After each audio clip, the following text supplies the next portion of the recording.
No matter what's going on in Washington and Baghdad to solve their problem, the hundreds of thousands of Kurds still up in the mountains have no intention of coming down till they're sure they're going to be safe. Who are they? Who are the Kurds? And why the outpouring of sympathy for a people few of us had ever heard of? They certainly aren't the first people to flee a dictator, certainly not the first to take to the hills. What makes them different? Television is what makes them different. There's no way you can ignore 1 million cold, hungry refugees when they're in your living room night after night. We couldn't. That's why we spent 2 days and 2 nights in one of their camps. The camp near a town called Chukurja spills out over both sides of the border between Turkey and Iraq. What we found here was the city of Dahak. It used to be 50 miles away. But one night 3 weeks ago, almost everybody in town left in a panic and came here to this valley. A month ago, Dahak was the size of Kansas City, Kansas, or Chattanooga, Tennessee. All the people fled because they were afraid that what happened in other Kurdish cities would happen in theirs. So we forced to leave Dahak. You think they deliberately drove you out? Yes. And we think that when they came to Dahak, they'll kill us all, as they killed about 120,000 Kurds in Kirkuk and in Toskhormatu. Men, women, children, everybody they catched. Everybody they could catch? They could catch, they killed it. His name is Masum Mai. His whole family is here, except one son, who's still in Saddam Hussein's army in Iraq. And you have no idea where he is right now? I have no idea. Masum was an English professor in Dahak, wealthy by Kurdish standards. Today, his family, 150 strong, live in tents on a dank and dirty riverbank. How old are you? I'm 53 years old and 1 month, and 13 days also. 13 days? Yes, exactly. But do you feel you've lived a good life? Well, I hope so. You have lived a good life? Yes. Masum's daughter, Vian, was also an English teacher. In Kurdish, Vian means love. The Mai family staked out their own spit of land. The newest member, cousin Mohammed, was born in this tent 2 weeks ago. 4 weeks ago, these kids were in school. And these women were loading their washing machines, not squatting down to wash in the brown water of the river. Now you had 3 televisions. Yes. A VCR. Yes. Telephones. Yes. And now? Now nothing. Among the few things the Mais were able to bring with them were photographs of the life they left behind in Dahak. This is your living room. My living room. And this is your... My mother, yes, in with the Zawiya. Our car. Yes, our car. Okay, let's see what we else. We had a car. What is this? Oh, this is the college, inside the college, because they were... With Saddam Hussein's Well, picture? Saddam Hussein, because Saddam Hussein, every places were. You mean forced to take his picture, to fix his picture in every place. Even in your homes? Even in our homes. Yes. A lot of the Kurds who ran away from the ever-present Saddam were teachers, lawyers, civil servants. The middle class, like the middle class everywhere.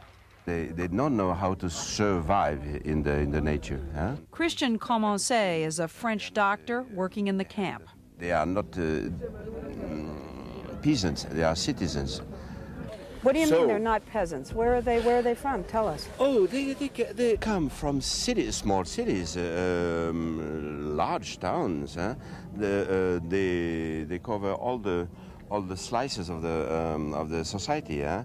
We have butchers, doctors, engineers, right over there. Huh? Who are these people from Dahak? Who are the Kurds? Well, there are people who have been long persecuted. Most of them, like Saddam Hussein, are Sunni Muslims. But these people are not Arabs. They have their roots in Europe. They are as distinct a people as the Italians or the Russians, with their own ancient language and customs. They are a nation. They just don't have their own country. They never have. They call this place Kurdistan, and they came here 2,000 years before Christ. But for most of that time, they've been under foreign domination. Despite a promise in 1920 that they could have their own country, just 1 year later, the British and the French divided Kurdistan into 4 pieces. One piece for Turkey, another for Iraq, another for Iran, another for Syria. And since the 1920s, the Kurds have been in an almost constant struggle for independence. In the 70s, they counted on the United States and Iran to support them in an uprising against Saddam Hussein. When Richard Nixon and the Shah of Iran withdrew their support, hundreds of thousands of Kurds fled Iraq. When you look at the newsreel pictures of that exodus, they look hauntingly like the pictures we've been watching for the last 3 weeks. And just 3 years ago, Saddam dropped poison gas on them and destroyed thousands of their villages. The U.S. protested but did nothing to help. Kamal Ibdara, a school teacher, says nobody cares about the Kurds. The Palestinians are better than us because at least they have Arab countries, 20 Arab countries are helping them, they are sympathetic with them, they are supplying them with political support. Maybe they have no one. Certainly not the Turks, who see the Kurds from Iraq as potential guerrilla fighters who could incite the millions of Kurds who live in Turkey to rise up and fight for a state of their own. So in the camps today, the Kurds are treated cruelly by the Turkish soldiers who stand guard over them. For families. 4 families, For families, and yeah. this blue tent. Yeah. One of the things you learn in this camp is that a lot of the Kurds worked in Saddam's government. We were surprised that a lot of them served in his army. You were a doctor in his army that invaded Kuwait. Yes. Dr. Faisal Dasky treated wounded Iraqis in Kuwait. He then escaped and came here, where he works in a medical tent and treats sick children hour after hour after hour. Are these children going to die? Yes. Every one of them? Yes. Many of them go. My problem is to try to keep alive one baby, if I can. Right, as much as possible. Not to let him die. A stream of children, some too sick to cry, visit the European doctors who volunteer to work here through a French relief organization, Doctors Without Borders. Despite all the best efforts, a lot of people here are dying. Reinhard Biel, a Dutch nurse, says 25 babies die every day from diarrhea. Well, there's no water over here. There's only that little small brook, and you know what happens there? There's the people sitting and cleaning their feet, cleaning their clothes. Also using it as a latrine. And 1 meter further away, there's a mother giving the baby water. So the baby's drinking Right, the same water that just passed. toilet water. Right, but they have no other choice. They have no choice? And they know that it's wrong. They know it. What and would we do if we were would be- run out? We would be in like the same situation. We would the same. We would, if you don't have a choice, you do it. What should we do? You and me, if we should live in this mountain, what should we do? That is something you think about a lot as you walk around and see little kids who look just like the kids you see at home. Blue-eyed blondes and redheads with freckles, all living in a valley that became a teeming slum overnight. The stench is overpowering, and it's a constant fight just to stay alive. U.S. military planes parachute in food rations. One airdrop lands dead center on a tent. Miraculously, no one is hurt.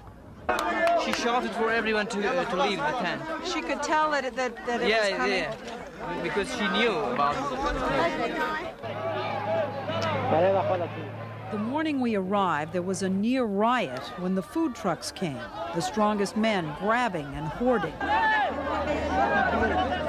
That afternoon, the U.S. military met with a group of elders from Dahak to try to establish some order. The helicopter, yes. All the helicopters come to this hill. Then the people it means that the other hill, yes. They cannot get anything. Understand how it works. By the very next day, an orderly food distribution system was working. The camp had been divided into 7 sectors, each with a leader. No more bread wars. On our first day, everyone was using dirty water for cooking. But the next day, after the Americans organized the laying of pipes to carry clean water to one part of the camp, women stood politely in line. When we left, the refugees were working to make the camp more livable, building stone fences around their tents and patios. Even a black market had sprung up in cigarettes and sodas and canned tomatoes. But the camp is still a garbage dump. Why are you here? I don't know. You don't know why you're here? No. Do you want to go home? Of course. Right now? Right now. Do you want to go home to Dahak? Yeah, She does. Everyone knows it's impossible to stay here.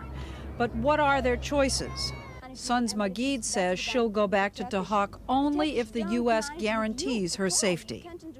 Sure, we too want to go back, but with the American soldiers, with the American army, in order to be in peace.